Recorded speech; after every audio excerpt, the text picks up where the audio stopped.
being a lender and how you can lend money out of your IRA.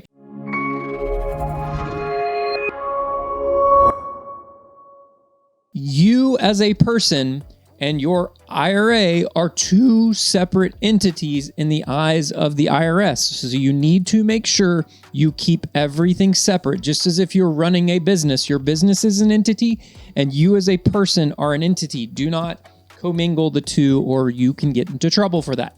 Okay, so let's talk about being a lender. Most of my real estate deals that I do, I fund all my deals through private lenders, private investors, and a lot of them utilize 401k or IRA money to actually loan money on the real estate. And why would someone do that? Well, you can typically get a return, a very healthy return in most cases. I know most investors that are utilizing this type of money are typically paying double-digit returns from an annual interest basis to their investors for the use of those funds for real estate. In some of the other videos, I'll go into a little bit of depth about some of the other options, and the returns can be a little bit lower, can be bigger, it just depends. But today I want to talk about lending here specifically. So when it comes to lending, like I said, you can earn potentially up to double-digit returns. The SEC will not allow me to quote returns. Every deal is different. Every situation is different. Every situation's unique. Every person's unique. We're not going to talk about any of that today, but I can say, typically speaking, most investors that I know that utilize private investors are paying double-digit interest to their investors. Okay, so what would you do? How would you be a lender? Like, how does that work? Well, it's really no different than the mortgage company loaning you money on your house, except you're the bank. And let's just put it in this situation. I'm the borrower, or my LLC is the borrower, right? So I'm trying to buy a house to flip, let's say. Okay, so I've got this house over here, and I know I can sell that house for $225,000. I'm an experienced investor. I've bought hundreds and hundreds of properties, and I've analyzed thousands and tens of thousands of real estate deals. So I've gotten really, really good at calculating what I can sell a property for. We call that an ARV in the industry, the after repaired value. If I'm going to flip a house, I know before I get started on anything what I'm going to sell it for, because everything works backwards from that point. I have to know and I have to be accurate with that ARV, because everything else is contingent upon being accurate with that. So I know that I can sell that house for, let's say, $225,000. Okay, and I'm buying the house. Let's say I'm under contract to buy it for $100,000. And I'm going to spend $40,000 to renovate this property. Okay, so I will be all in it for $140,000. Obviously, there's going to be some other costs involved in that, but purchase plus rehab is $140,000. And I know that I can sell that house for $225,000. So I'm going to run through the numbers here, and I'm just doing this on my calculator. So let's say we're selling for $225,000. Typically speaking, with selling costs, realtor commission, I'm a realtor myself. So if I'm selling in Georgia, I'm actually listing my own property, so I don't have to pay the 3% commission there. But if I'm selling in another state where I'm not licensed, then I would usually pay a commission to a realtor. But typically speaking, depending on whether you're paying closing costs or not, in most cases, you're going to be somewhere between 10 to 12% of the ARV in selling and holding costs. So let's say 225 times 0.90, so that's 202.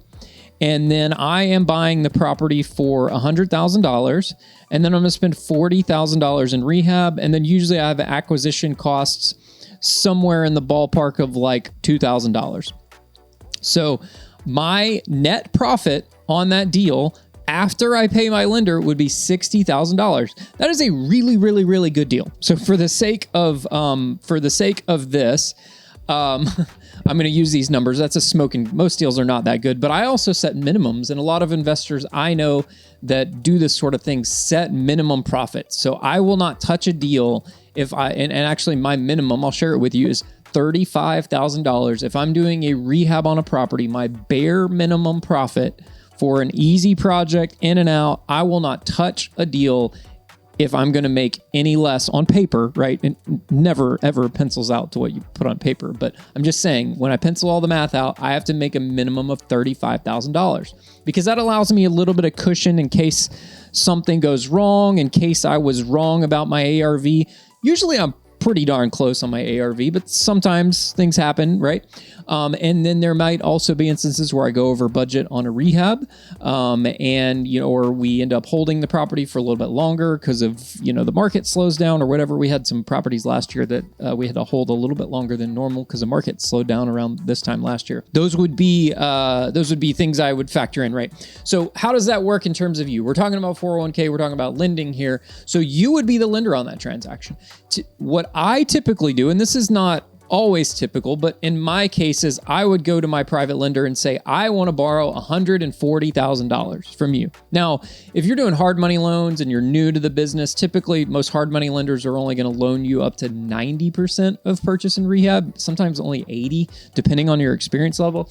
But because I'm experienced, I've been doing this for a long time, I typically go to my private lenders and say, I'm going to borrow $140,000. So what that would mean is that a lien or a loan, and I'm in the state of Georgia is where I live. Now, in other markets, there's different sort of instruments you use. But in the state of Georgia, we use what's called a security deed, and there's a promissory note. There's two different documents. So a promissory note is the note that spells out all the terms of the deal, and the security deed is what secures the promissory note against the property. So in the event of a foreclosure, the security deed allows you to know that this loan is attached to this property, right? In other states, it's called a deed of trust, or it might be called a mortgage deed, or it might be called a mortgage note. There's different names in different states, right?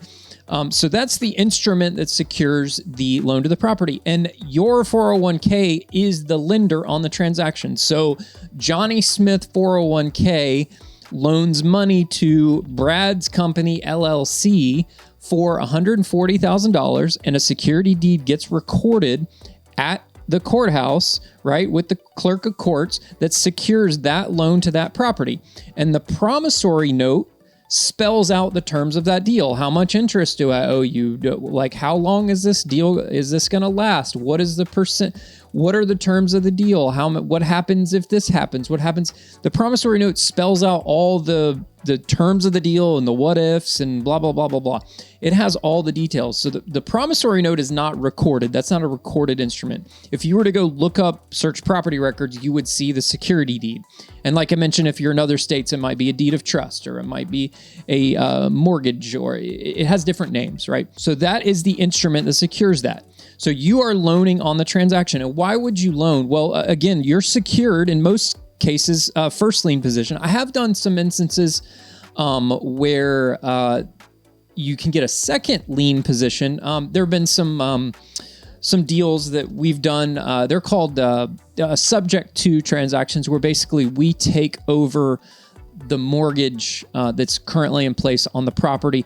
I don't like to do subject to long-term. I typically might do them for like a short-term, sort of like a flip, and we'll take over the mortgage and basically rehab the property. So we'll just keep paying the mortgage payment for the seller. When we close and buy the property, the mortgage just sort of stays in place. There is a due on sale clause technically, so technically you are violating the due on sale clause there. But like I said, I typically do them temporary, so within 3 to 4 or 5 months, the mortgage is getting paid off anyways, so it's usually not an issue in those transactions. But we'll do that, and there might be an instance where I need to rehab this property, in which case I might go to one of my private lenders and say, hey, I need $40,000 for the rehab. There's already a loan because we took it over subject to, so they're in first lien position. I can't give you first lien position, but I can give you second lien position, and I'll give you XYZ in return, right? So then they record another lien, a second lien for $40,000 against the house. And then whenever I go to sell the house, the lender will get contacted as a payoff because it shows up on the title search. So you as the lender are going to get contacted by the title company or the closing attorney, or whatever, depending on the state you're in, once the property is sold, and they are going to basically ask you for a payoff. And your payoff is going to be calculated according to the terms of whatever the promissory note says, right? Whatever the agreement you had with the investor would be what the payoff would be. And you are going to get cut a check at the closing, and the first lien position person is going to get cut a check. Now, typically you want to try to be in first lien position because that gives you more security in the transaction, right? Because you are going to get paid before anyone else does.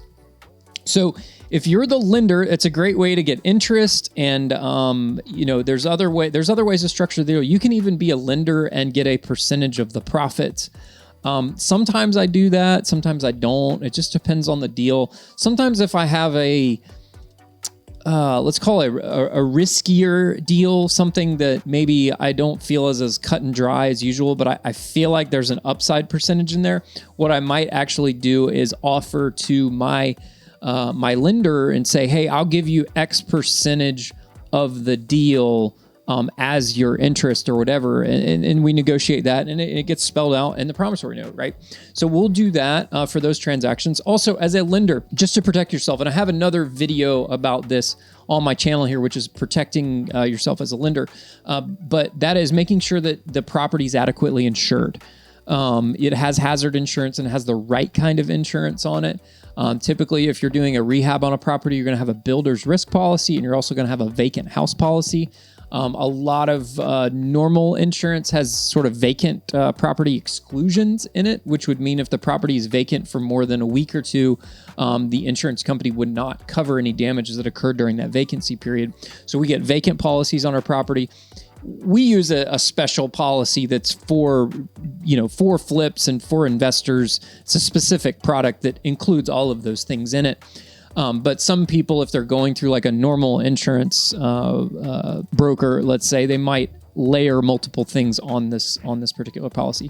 So they want to make sure that you are listed, or not you, but your 401k or your IRA is listed as what's called a loss payee or a mortgagee on the insurance policy, so that in the event of a total loss, let's say the property burns to the ground, you have a loan out for $140,000 on this property. The property burns to the ground. The insurance company is going to write you a check for $140,000 plus whatever interest might be owed to that point. You'll have to give them a copy of the note and all that. And you're going to be made whole.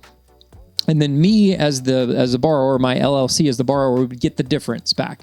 So the insurance company would write the difference of that back to me. You would get paid off, right?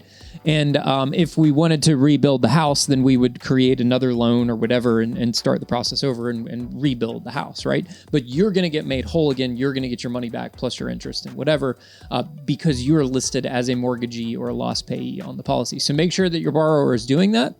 And also, by the way, I used to be a licensed insurance adjuster in Georgia. My license is no longer active anymore. It's since lapsed, but many years ago, I was a licensed insurance adjuster in the state of Georgia. So make sure they're doing that, and make sure they have adequate coverage. Make sure they're insuring it properly, because if you're underinsured, the insurance company will actually penalize you for being underinsured, and they might not pay out the full amount of the claim or the loss based on that percentage that you're underinsured. So make sure your borrower is insuring for the full amount. My good practice is I just insure the property for whatever the ARV is. So if I know I'm going to sell it for $250, I'm going to insure it for $250. Am I all in it for less than $250? Yes, I am. But it's just a good practice, right? In the event of a loss, I'm going to get paid out that amount of money versus the other amount of money, right? So that's what I like to do. So if you're being a lender, those are things you need to watch out for. You need to make sure you have proper security. You need to make sure that you have proper insurance on it. And this is a great way and a very common way to use your 401k or your IRA money to invest in real estate. You can invest in these deals. You can be a lender in these deals. They can be short-term loans, long-term loans. It depends. Actually, my lenders love this. So we do wholesale deals sometimes. We don't do them as much anymore because the market's kind of changed a little bit. But when the market was crazy hot, we were wholesaling a lot of properties, which means I buy a property from a seller and I immediately resell it for more money, right? In a lot of cases, I was selling these properties to hedge funds, and the hedge funds would require me to buy the property, take the property down and own it, and then resell it to them after. I had to show them proof of title that I owned this property, right? So we would send, as soon as we close on it, we'd send them a copy of the deed and send them the receipt and say, hey, this was recorded, at, Fulton County Courthouse or whatever it was, right? But what that would require me to do is buy the property first. So what I would do is go to my private lender and say, hey, I need $150,000 to buy this property. I'm already under contract to sell this property outside of due diligence to this hedge fund for $180,000 on Tuesday, right? Maybe this is a Friday, or maybe sometimes it was literally the same day. It just depends. If I do it with the same attorney's office or the same title company, sometimes it's like back-to-back closings. So what in those cases, that's called transactional funding. And typically most transactional funding, you're paying around 1% of the loan amount. So if I'm borrowing $140,000 from you to buy a property, I'm going to pay you $1,400 in interest back. And in some cases, you're going to get $141,400 wired back to you within just a few hours of that transaction. So you're going to wire that money to the title company or the closing attorney, whoever the person is closing the transaction. And then they're going to close that transaction, and then they're going to do another transaction after that. And then this other buyer is going to come buy the property from me. Usually it's a hedge fund, might be another investor, whatever. They're going to buy the property from me right after that. And then you're going to get paid off as a lender in that transaction. So you're going to get your money right back a few hours later. Sometimes I might have to take a property down for like a week. I've had to do that with hedge funds sometimes. Sometimes the hedge funds want the property to sort of be delivered broom swept and empty, and we have to buy a house with all the junk in it. So what we'll do is we'll buy a house on like a Thursday, send in our junk removal companies, clean all the junk out, get the house totally cleaned out, have it cleaned out by Friday afternoon, and then on Monday or Tuesday, we will sell the house to the hedge fund and close on that transaction. And they will, my lender will get paid off. So their money might only be out for like 4 or 5 days, maybe a week tops, and they're going to get their money right back, and they're going to earn 1% of that amount. So that's like in a day or just a few days, you're going to earn 1% on your money, just like that. So that's kind of a transaction that's pretty typical in the, I'm not saying that's what we pay out on every transaction, but that's very typical and very common in the real estate investment space is between 1%, but I've heard of people paying 3 points or 3%, but I would never pay that. That's too much money. But I've heard of that, where people have charged that. So that is a way to make money, lending money out of your 401k. So if you're interested in learning a little bit more about this, I'd happy to have a conversation with you, educate you a little bit more. Check out some of my other videos. You can reach me at probatehouseguy.com. Be happy to chat with you if you have questions about it. Anything along those lines. If I don't know you and you're a stranger, I'm not going to ask you for money. I'm not allowed to do that. Actually, the SEC will not allow me to do that. So I'm not asking you for money. But if you have questions about, hey, I'm loaning money to my buddy or this transaction or whatever, I'd be happy to chat with you about it. I do have limited time, obviously, but be happy to have a conversation with you. So reach out to me at probatehouseguy.com. There's a web form there on the site, or there's a phone number there. You can call that number and a message will get to me to call you back. So thanks again for checking out this video. Have a great day. Bye-bye.